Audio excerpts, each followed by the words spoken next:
Di ba? Sabihin mo yan na Chis Escudero during the impeachment trial. Simulan mo na kasi yung impeachment trial para may pagkakataon yung prosecution and the legal luminaries, private prosecutors na ma-raise yung mga ganyan na question. Di ba? Siguradong tatayo yung prosecution. Your Honor, di ba? I-questionin yung mga maling motion, lalo kung ang magmomosyon mismo ng sitting senator judge. Pero dito sa interview, pwede mong sabihin ng ganyan. Kasi unang-una, yung mga karap mo, mga reporters, wala mang legal background.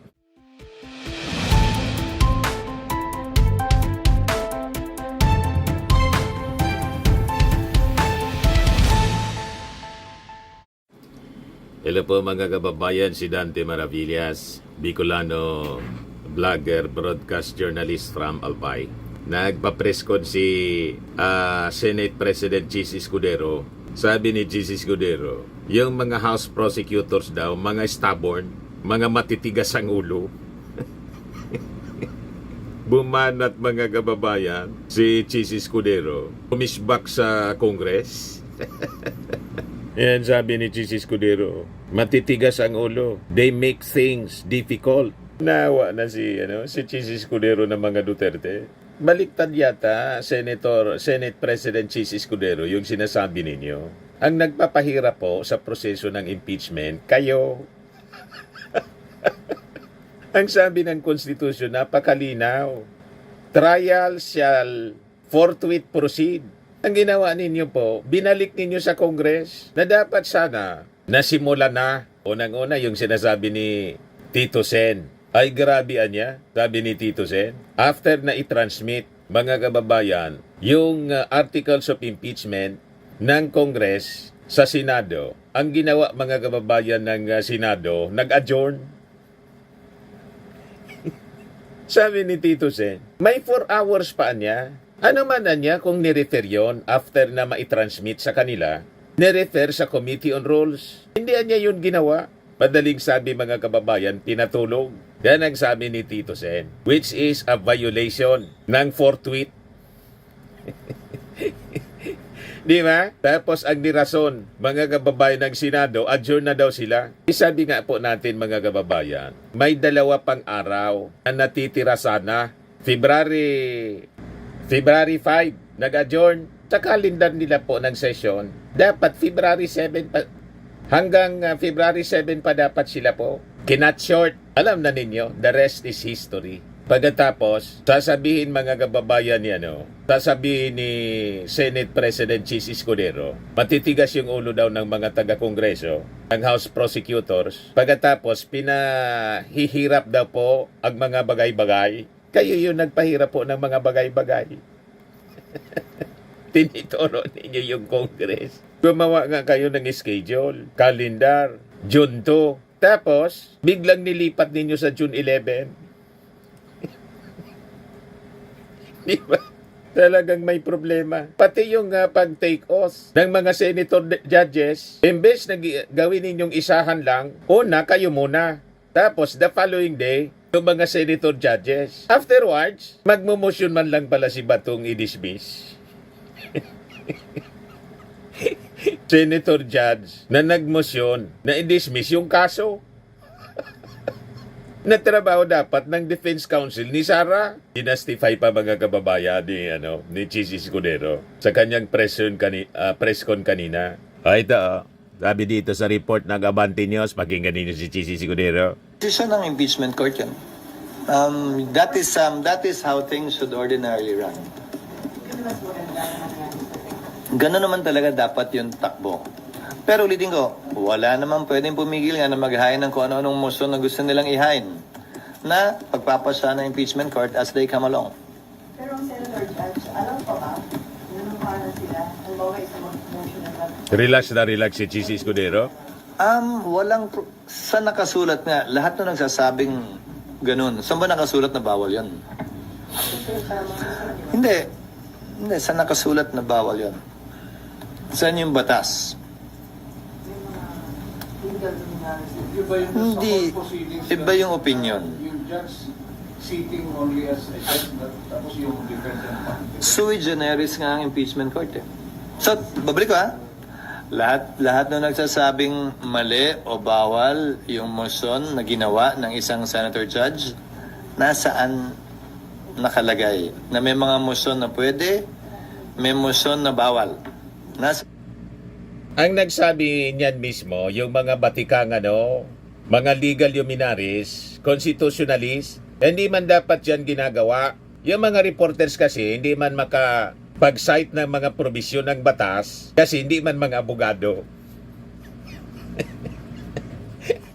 Di ba? Sabihin mo yan na Chis Escudero during the impeachment trial. Simulan mo na kasi yung impeachment trial para may pagkakataon yung prosecution and the legal luminaries, private prosecutors na ma-raise yung mga ganyan na question. Di ba? Siguradong tatayo yung prosecution. Your Honor, di ba? I-questionin yung mga maling motion, lalo kung ang magmomosyon mismo ng sitting senator judge. Diba? Pero dito sa interview, pwede mong sabihin ng ganyan. Kasi unang-una, yung mga karap mo, mga reporters, wala mang legal background. Tama po. Talaga ito si Chis Escudero. Ituloy natin yung interview, press con niya kanina. Yung listahan na yun. So, tama si Hinanapan niya ng Nasaan yung listahan ng batas. Wala akong pakituro naman. Maglabas Baka daw naman ng para pruweba. Makita rin namin, mapag-aralan namin. Kasi wala akong alam na listahan ng pwede at hindi pwedeng gawin, pwede at hindi pwedeng sabihin ng isang impeachment court judge. So sa kanya, mga kababayan, lahat pwedeng gawin ng senator judge. Kaya pala inahayaan niya yung mga senador dumaldal ng dumaldal, showing partiality doon mismo sa sesyon ng Senado. Yun ang nakakalungkot mga kababayan. Wala na yung impartiality. Gone with the days of the Senate sitting as an impeachment court, mga kababayan, tulad noong panahon ng impeachment kay Erap at kay Corona. Makikita ninyo ang display ng impartiality ng mga sitting senator judges. Hindi basta sila nagpapayag ng mga kung ano-anong salita tulad ng ginawa ni Bato, ni Bongo, ni Robin Padilla at saka lalo na ni Amy Marcos. Si Amy Marcos at si Robin Padilla kasama pa ng akusado sa Kuala Lumpur. Ganon katindi sila ngayon. Kahit yung simpleng delikadesa, mga kababayan, nawala na dito sa mga senator judges. Imagine si Bato mismo, sitting as senator judge, siya yung nagsisik ng dismissal. Nasabi ng mga constitutionalist, hindi man na niya yan dapat trabaho ng isang sitting senator judge. Kumbaga, may magsik ng dismissal ng kaso, trabahoan niya yan ng defense counsel ni Sara Duterte. Ang lumabasan niya, umakto na defense counsel ni Sara, yung mga senador mismo. Yun ang nakakalungkot. Pero sabi ni Chis Escudero, wala man anyang mali sa motion.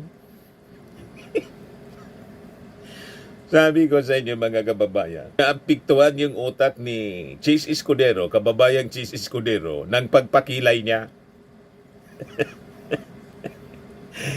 Di ba? Tinawag pang matitigas ang ulo ng mga House prosecutors. The stubbornness of the House of Representatives prosecutors in an impeachment trial of Vice President Sara Duterte does not escape Senate President Francis Chis Escudero. Sabi po niya sa press con kanina, I do not want to jump the gun given how stubborn they are since they won't even accept the pleading. I won't be surprised if they will actually do that. Imagine accepting the order, the pleading, the answer, even the appearance. They make all of that difficult. Honestly, I will not be surprised anymore.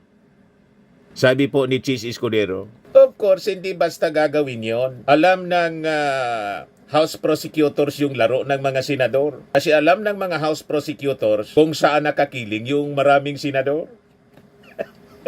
O diba? Kung tinanggap yon yung binalik unang-una, wala sa konstitusyon yung remand. Kasi sabi ng mga constitutionalist ng mismong nag-draft ng konstitusyon, ang dapat niyang ginagawa ng Senado, tanggapin yung once it is transmitted, it should be considered regular. Ibig sabihin, may presumption of regularity and legality, ng mismong articles of impeachment. Ang ginawa mga kababayan ng mga senador, binalik, sinabing kailangan ang niyang i-review. Kasi baka may violasyon doon sa tinatawag na 1-year bar. Hindi man dapat silang gumagawa noon, kundi yung defense mismo na sila. Mga senator judges yung nagsabi, you see, talagang may problema. Pagkatapos, ngayon, binabaliktaran mga kababayan ni Chis Escudero, yung mga House prosecutors na pinapahirap yung proseso. Nag-iingat yung mga baka maisahan sila at sabihin, pag tinanggap nila yon, wala niya, may violation na niya sa 1-year rule. Kasi kailangan ninyong mag-refile sa next Congress. O diba? Yun na nga yung sinasabi ng kampo ng mga Duterte sa kanilang pagsagot sa summon. May motion to dismiss na rin. Kung anong ginawa ng mga senador, yun din ang ginagawa ng defense. Ganun katindi ito mga kababayan. Ayan si Chis Escudero mga kababayan, pakinggan natin. Yun pala sir na wala silang compliance doon sa number 2 doon sa order, pero may assign silang prosecutors. Lahat yun posible, Nympha. Ayokong pangunahan. Sa tigas ng ulo nila, ayaw nga tumanggap ng pleading, so hindi na ako magugulat kung gagawin mo nila yon. Biri mo, pagtanggap lang ng order, pagtanggap ng pleading, pagtanggap ng answer, pagtanggap ng appearance, pati yun, papahirapan. So hindi na ako magugulat, sa totoo lang. Pero magkikita-kita kami sa tamang panahon, kaugnay sa mga ganyang ginagawa nila sa panahong ito. Pero if hindi po magsabit nung second document na compliance yung 20th Congress House, what happens Then the dito? court will decide accordingly. Hindi ko alam, ayokong pangunahan, kasi iba na rin yung composition ng court. Pero sir, di ba, you mentioned before na pwede pa rin kayo mag-decide to continue the trial even without that. Remember, I also said the 19th cannot bind the 20th. The 20th Congress, the 20th Impeachment Court, the 20th Congress Impeachment Court, the 20th Congress House can reverse whatever decision was made by the previous Senate, by the previous Impeachment Court, by the previous Congress. So pwedeng baguhin yung order ng Impeachment Court na papasok, pwedeng i-modify yon, pwedeng i-abandon yon. Ang decision ng Impeachment Court yun. O, kita ninyo, mga kababayan, sino ang halata na nagpapahirap ng proseso? Di ba po ang Senado? Pagkatapos, ang itinuturo ni Chis Escudero na nagpapahirap, yung Congress. Kung hindi sana ninyo yon ni-remand, binalik, at ang diniscuss na ninyo, yung schedule ng pre-trial. Di tapos na, kailan talagang dinisinyo ninyong mahirap? Kasi, alam ng mga mamamayang Pilipino ang intensyon. Ang intensyon talaga is to dismiss the case. Hindi na matuloy ang trial. Kasi hindi man totoo yung sinasabi ni Sara Duterte na I want a bloodbath. Yung sabi ng prosecution, nasa na yan yung bloodbath? Bakit ganito? May dismissal. Gustong ipa-dismiss doon sa sagot sa summon ng Senado kay Sara Duterte. O diba? Pero sabi ni Atty. Bukoy, nasa na yan yung bloodbath? Paulit-ulit, mga kababayan ang sinasabi ni Chis Escudero. Ito yung magaganap. Mag-i-issue ng summons, magfa-file ng answer, at may 5 araw ang prosecution para mag-submit ng reply. June 10, nag-i-issue ng summons ang Senado bilang isang impeachment court. June 23, last day, nag-submit ng answer ad cautelam ang ating ikalawang Pangulo. At mula June 23, 24, 25, 26, 27, 28, Sabado yon. So meron hanggang Lunes ng tanghali ang Kamara para magsumite ng kanilang reply kung nanaisin nila.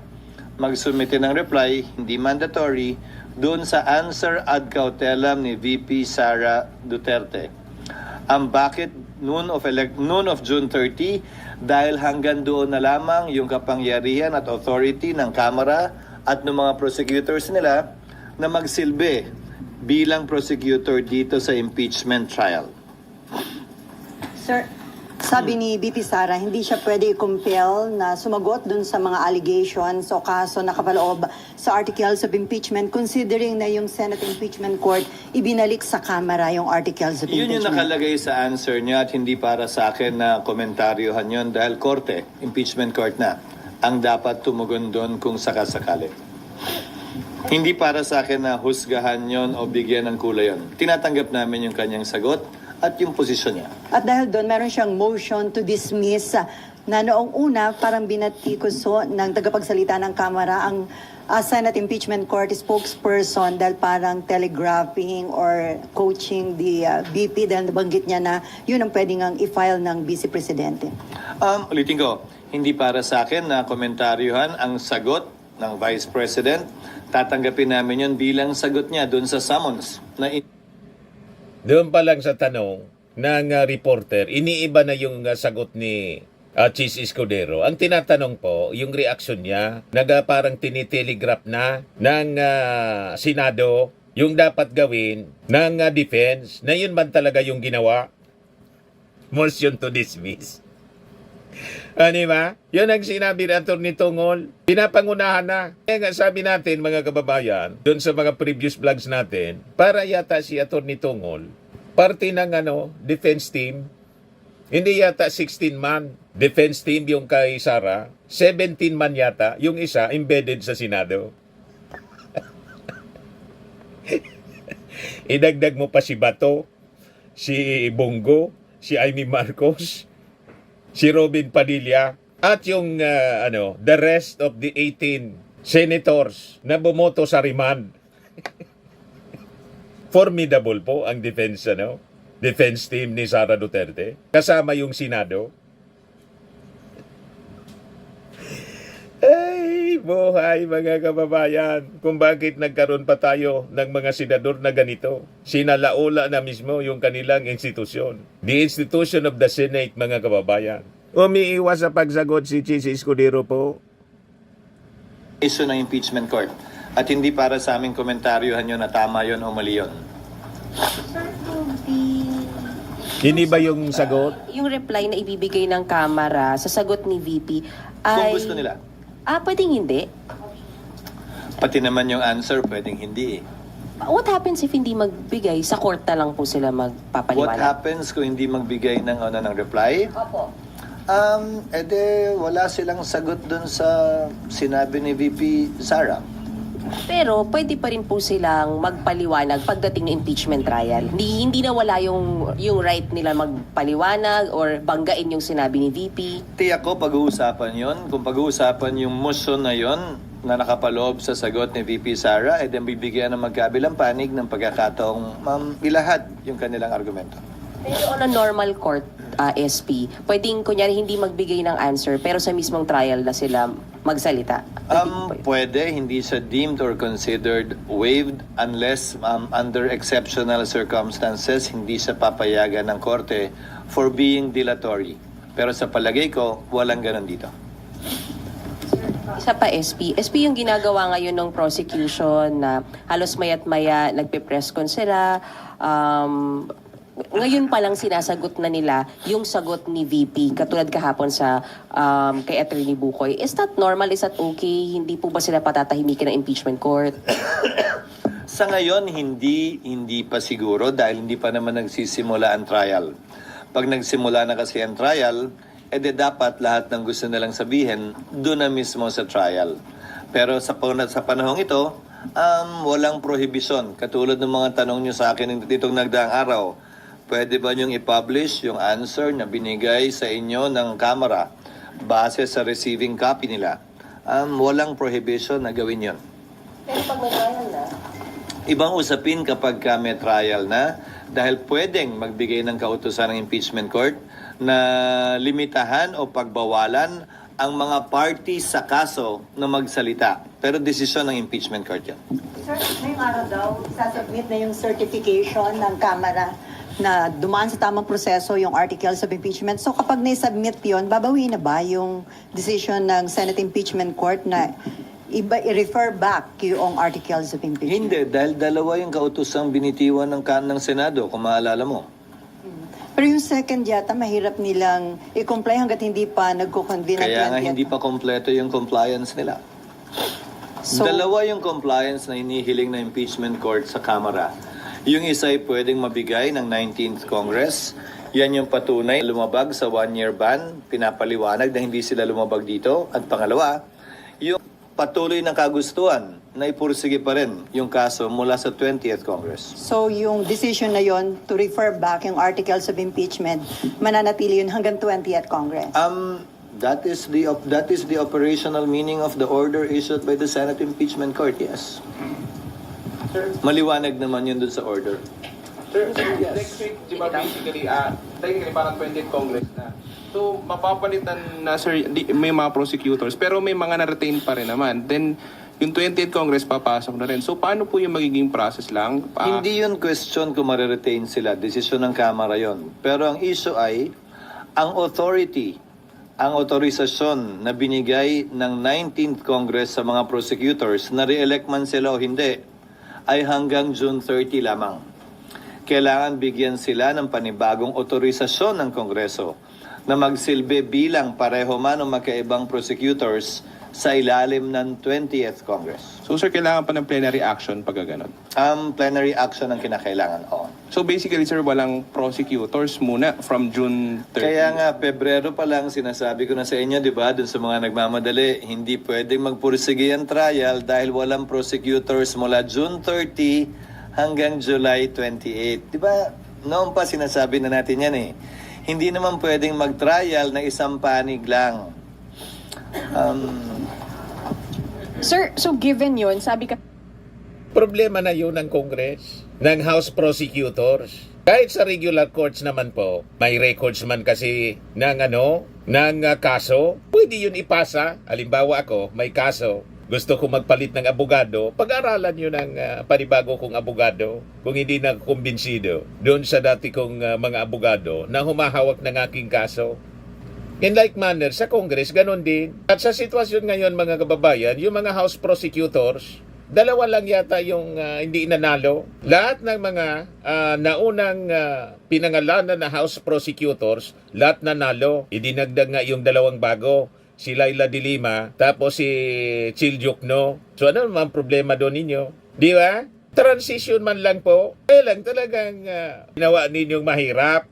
Ang gumagawa ng mahirap, yung Senado, hindi man yung Congress. Imbes masimula na yung pre-trial, kung ano-ano pang mga procedural questions, madili lang ng madili. In worse, yung Senator Judge na si Bato, siya pa yung nag-motion to remand, to return to Congress. Na hindi niya yun gawain dapat. Yan ang sinasabi ng mga konstitusyonalist. Yung mismong nagsulat ng saligang batas. Hindi man lang kung sino-sino nagsabi para hindi paniwalaan ni Chis Escudero. Kapwa mo mga abogado at mas na brilyante na mga abogado. Yung isa si Renato Pono, dating Chief Justice. Tapos mga dating associate and senior associate justices ng Supreme Court tulad ni Ascuna at ni Carpio. Pati nga mga kababayan, yung mga non-constitutionalist na si Atty. Rene Sarmiento at Christian Monson. Ini man lang kung sino-sinong abogado yung nagsasabi. Mas naniniwala ang mga mamamayang Filipino dito sa mga legal luminaries kaysa sa inyo sa Senado. Lalo na kay Batorni, hindi man abogado, nag-abogado kay Sara. Kaya sabi ko mga kababayan, dapat tama yung yung isang proposal, Dean of the College of Law, yung nag-propose na nakalimutan ko, na dapat niya sana ang umupo as presiding officer nitong impeachment court, yung Chief Justice ng Supreme Court. Para impartial talaga mga kababayan, walang impluensya ang political alliance. Mas matino pa nga po, kahit hindi abogado, expert sa parliamentary rules, itong si Tito Sen, sana mapalitan si Chis Escudero bilang Senate President para ang presiding officer, mga kababayan ng Senate Impeachment Court ng 20th Congress, si Tito Sen. Di ba? Ito mismo yung pinipoint out ni Tito Sen, mga kababayan, sa mga interviews. Kung si Tito Sen, yung presiding officer, hindi sana nangyari yun na na-remand. Hindi yun gagawin. I-out of order ni Tito Sen si Bato. Pero si Bato, hinayaan Chis Escudero. Sinuport pa ng ibang mga kaalyado. Si Joel Villanueva, si Alan Peter Cayetano, si Bungo, si Robin Padilla. Naging parang sesyon ng barangay council po yung Senate. Nakakaya. Naging kaya-iya, mga kababayan, yung Senado sa pamumuno ni Chis Escudero dahil dito sa impeachment case. Ni Attorney Bukoy, yung spoke sa House, magre-request po sila after nila mag-file ng reply dun sa answer ni VP Sara, magre-request sila sa impeachment court na mag-set na ng pre-trial date at ng trial date. Pwede ba yun? Hindi. Kasi kahit yung authorization ni Attorney Bukoy ay hanggang June 30 lamang. Mag-expire at maglalapse din yun. Ahente lamang siya, spokesperson lamang siya ng prosecution panel. So yung prosecution panel na mag-a-appear, ano ba siya, spokesperson ba nino? Agent nga lang siya. Agent. Principal agent. Wala na prosecution by June 30. No, spokesperson ba siya ng prosecution? O de sino yung nagbigay sa kanya ng kapangyarihan? Tapos na yung kapangyarihan ng prosecution team ng June 30 noon. Pati yun, pinoblema pa niya ni Chis Escudero. Isigurado naman na si Bukoy, mga kababayan, magpapatuloy as impeachment court spokesperson. At yung Congress, sigurado naman po na itutuloy. Ang nagdududa lang na hindi itutuloy kayo. Alangan man, mga kababayan, yung 28th Congress, na parehas man lang yung mga personalities ko, konti man lang po, ang mga hindi nanalo, magbabago dahil bago ng pangalan ng Congress, hindi na 19 kundi 28th Congress. Ipari-parehas yung mga tao na nandoon. Ang speaker si Martin Romualdez pa rin. Although gustong palitan ng mga kalyado ni Sara, konti man lang sila. Super majority po. Di ba? And ito mga bagay na to, dapat hindi na ito pinoproblema ni Chis Escudero. Problemahin niya yung na-transmit na sana sa kanya na articles of impeachment. Yun. So, yung pre-trial at yung trial date sa 20th Congress na po. Sa 20th Congress din, kasi paano mo nga isa-set yun ng walang prosecution? Kung mag-set kami, ulitin ko Pebrero pa lang, sinasabi ko na to sa inyo. Paulit-ulit Paano lang. ka magse-set ng pre-trial na kailangan may magkabilang panig? Hindi naman pwedeng abogado lang ni VP Sara mag-attend doon. One-sided naman yun. Hindi na pre-trial talaga ang tawag doon. Pero so dati may ginawa kang calendar, di ba? Hanggang October 9. Oo, pero ang bumulaga sa amin doon, base sa, kaya nga, working calendar yon, di ba?